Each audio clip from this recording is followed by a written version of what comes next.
நான் இன்னைக்கு பண்ண போகிற கிரேவி 3 பேருக்கு அளவாக பண்ணியிருக்கேன். அதுக்கு நம்ம தேவையான பொருட்கள் பார்த்துடலாம். நான் இன்னைக்கு 5 முட்டையை வேக வச்சு 2ஆக கட் பண்ணி வச்சுருக்கேன். அது கூட 2 பெரிய வெங்காயத்தை சின்ன சின்னதாக வெட்டி வச்சுருக்கேன். கூட ஒரு தக்காளி, 4 பச்சை மிளகாய், இஞ்சியை மட்டும் பேஸ்ட் பண்ணி 2 ஸ்பூன் எடுத்து வச்சுருக்கேன். அவ்வளோதாங்க. வாங்க எப்படி பண்ணுறதுன்னு பார்த்துடலாம். ஒரு பேனில் 2 சின்ன குழிக்கரண்டி எண்ணெய் விட்டுடுங்க. அது கூட 1 ஸ்பூன் மிளகாத்தூள், 1/2 ஸ்பூன் மஞ்சத்தூள், ரெண்டும் சேர்த்து சிம்மில் வச்சு கொதிக்க விடுங்க. எண்ணெய் கொதித்ததும் நம்ம முட்டைகளை சேர்த்துடலாம்.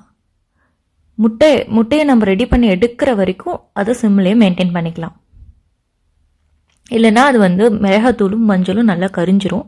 இந்த எண்ணெயை நம்ம மசாலாஸ்லாம் சேர்க்கும் போது யூஸ் பண்ணிக்கோங்க. நான் இதை இன்னைக்கு வீடியோவில் காட்டல.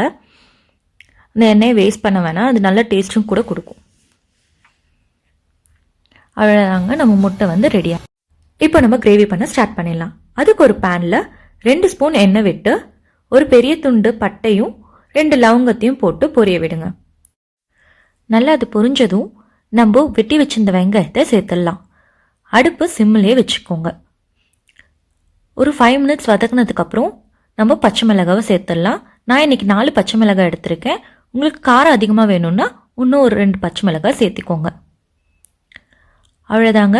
இப்போ நம்ம வதக்குறதுல தான் இந்த கிரேவியோட டேஸ்டே இருக்குது.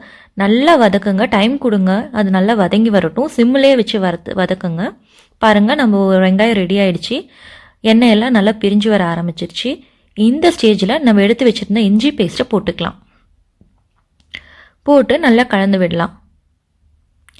இது ஒரு 5 to 10 மினிட்ஸ் சிம்மிலே வச்சு நல்லா கலந்து விடுங்க. எப்பயுமே கிரேவிக்கு நம்ம வெங்காயம், தக்காளி எல்லாம் நல்லா வதங்குறதுல தான் அதோட டேஸ்டே இருக்குது. ஒரு 10 மினிட்ஸ் சிம்மிலே வச்சு நல்லா வதக்கியாச்சு. இப்போ நம்ம வெட்டி வச்சிருந்த தக்காளியை சேர்த்துடலாம்.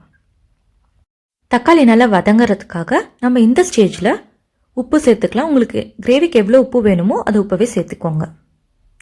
தக்காளியை நல்லா ஒரு 10 நிமிஷம் வேக வச்சு எடுத்துக்கலாம். இப்போ பாருங்கள், ஒரு கிரேவி கன்சிஸ்டன்சிக்கு வந்திருக்கு. இந்த ஸ்டேஜில் 3 ஸ்பூன் மிளகு சேர்த்துக்கிறேன். அப்புறம் 1 ஸ்பூன் கொத்தமல்லி தூள் அதுவும் சேர்த்துக்கோங்க. சேர்த்து நல்லா கலந்து விட்டுக்கோங்க. நல்லா ஒரு 5 நிமிஷத்துக்கு அப்புறம் நம்ம மசாலோட பச்சை ஸ்மெல்லாம் போயிட்டு இந்த மாதிரி தனியாக எண்ணெய் பிரிஞ்சு வர ஸ்டேஜில் ஒரு 1/2 கப் தண்ணி ஊற்றிக்கோங்க. ஊற்றி நம்ம கரண்டியை வச்சு மசிச்ச மாதிரி கலந்து விட்டுக்கலாம். கலந்து விட்டு ஒரு 10 நிமிஷம் மூடி போட்டு இந்த பேனை மூடி வச்சுட்டு எடுக்கலாம். அவ்வளோதாங்க, நம்ம பிளாக் கிரேவி ஆல்மோஸ்ட் ரெடி ஆகிடுச்சு. இந்த ஸ்டேஜில் நம்ம பொரிச்சு வச்சுருந்த எக்ஸை சேர்க்கலாம். கிரேவியில் கோல்டன் கலர் எக்ஸ் எவ்வளோ அழகாக இருக்கு இல்லையா? நம்மளுக்கு ஒரு 2 நிமிஷம் கேப் விட்டு அந்த முட்டைகளை திருப்பி போட்டு நம்ம இறக்கிடலாம். அவ்வளோதான். ஒரு மட்டன் சுக்கா, சிக்கன் சுக்கா சாப்பிட்ட ஒரு ஃபீல் இருக்கும். பரோட்டா, சப்பாத்தி, ரைஸ் எல்லாத்துக்குமே ஒரு அட்டகாசமான காம்பினேஷன். ட்ரை பண்ணிட்டு எப்படி இருந்தது கண்டிப்பாக கமெண்ட்ஸில் சொல்லுங்கள். தேங்க்யூ.